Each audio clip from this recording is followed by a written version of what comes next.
Hey everybody, welcome back to the Otaku Crypt. It's me, Josh T. We're in a very informal setting today.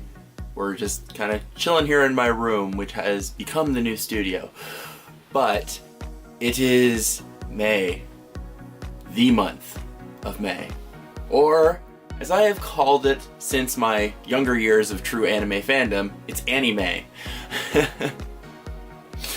And for Anime and the build-up to Anime North, which is the biggest convention for Canadian anime fans, especially if you live in Southern Ontario like I do, there's always a rush of feelings that intensify as the date gets closer. So we're still like 4 weeks out, and it hasn't really hit me yet that Anime North is this close. I think it's gonna hit next week, and then I'll start panicking. Even though I'm not full-on cosplaying like I used to in my younger years, I'm definitely gonna throw a little something together, but I luckily don't have that particular panic.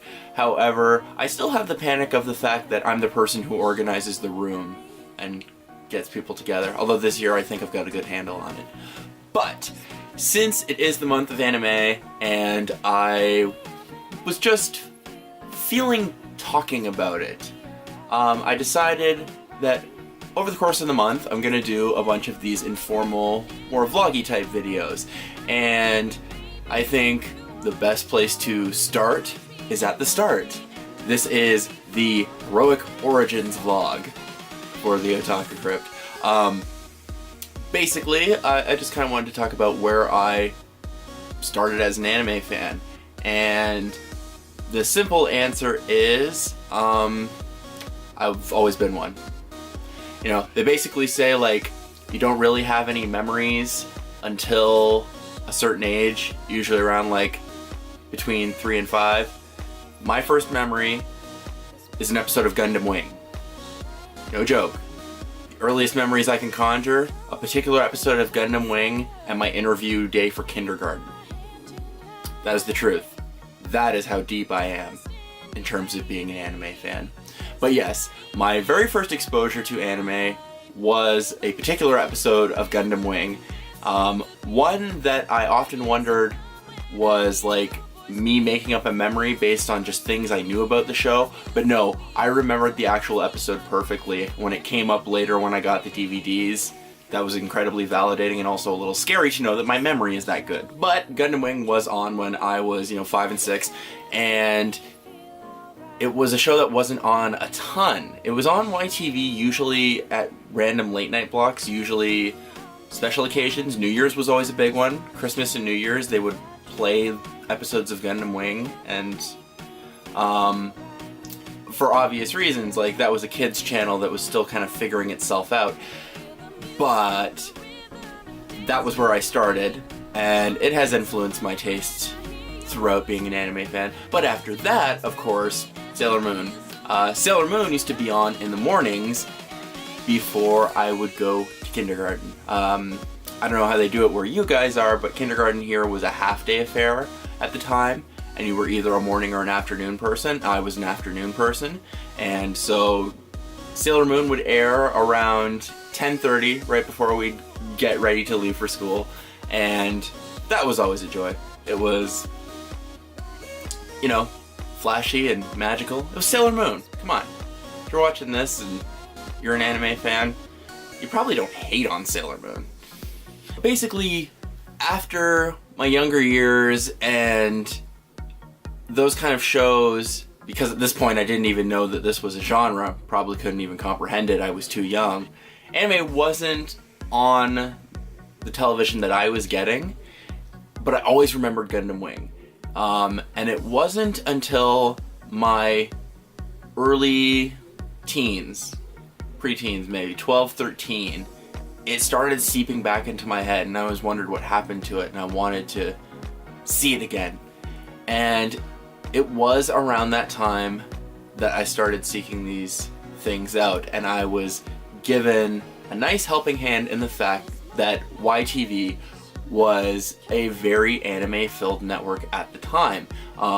Their after-school block was full of the shows like Beyblade and Yu-Gi-Oh!, the more, Y7 age range, and as the night went on, you got steadily more mature. Around 7 o'clock, you'd get into original Dragon Ball and Dragon Ball Z, and eventually, every night they were airing episodes of Inuyasha around 8.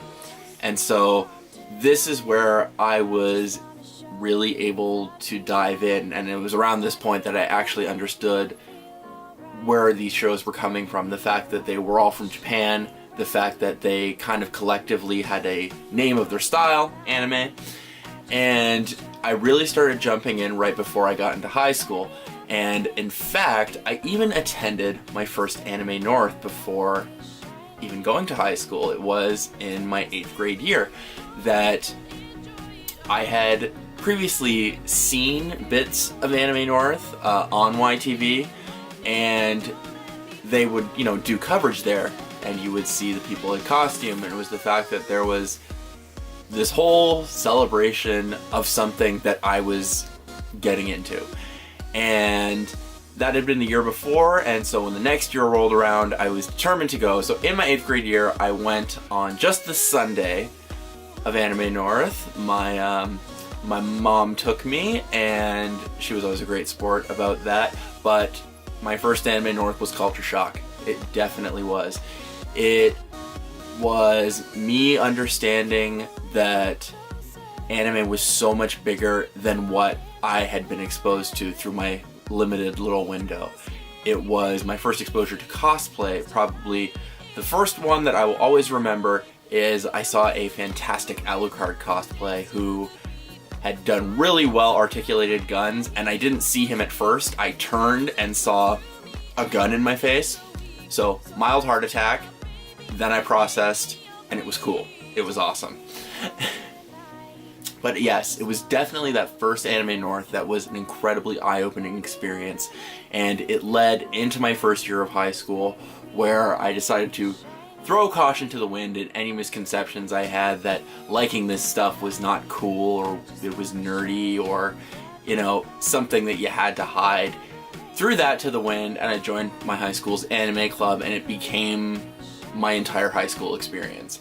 And that was not only so helpful for me as a fan, because you had different people with different tastes exposing you to different things, it helped me big time as a person. The only reason I found any confidence in myself was through fandom. The fact that I learned to unabashedly like what I like and be completely unapologetic about it was everything. And I can say I am the person I am today because of anime, because of the fandom, and because of the community around it. So yes, that was basically my anime fan origins. I told this whole story in bits and pieces and other content, but I definitely wanted to sit down and talk about it again because it's just been on my mind. And as we go on with these anime vlogs, I'm going to be talking more specifically, in less of a broad sense. I think going forward I'm going to be talking about a couple of specific shows because they kind of encapsulated the fandom at the time, and just how convention experiences have changed. Definitely going to be covering the way Anime North has changed, because it has changed so much since I first started attending. And I am now around the 16, 17 year mark. I'm not even sure, I actually have to think and count back, but it's been a long time. And taking the time to explore that, it's gonna be a trip. Yeah, so let me know what some of your convention experiences might have been. What was your first convention like? Are you just a new anime fan, haven't gone to a convention yet, and maybe want to know something about it? Don't be afraid to ask. Like I said, I'm a veteran, can tell you all kinds of things. Leave your questions and comments below. I love getting the feedback from everybody. And yeah, leave any possible suggestions for whole videos that you might want to hear. Like I said, I'm going to try and do a bunch of these between now and Anime North, and there's also going to be some of our more usual content, photo shoots and video shoots. There's some fun stuff on the way. Super excited for it. So again, leave that feedback. Thank you so much for checking things out. We'll see you soon, guys. Take care.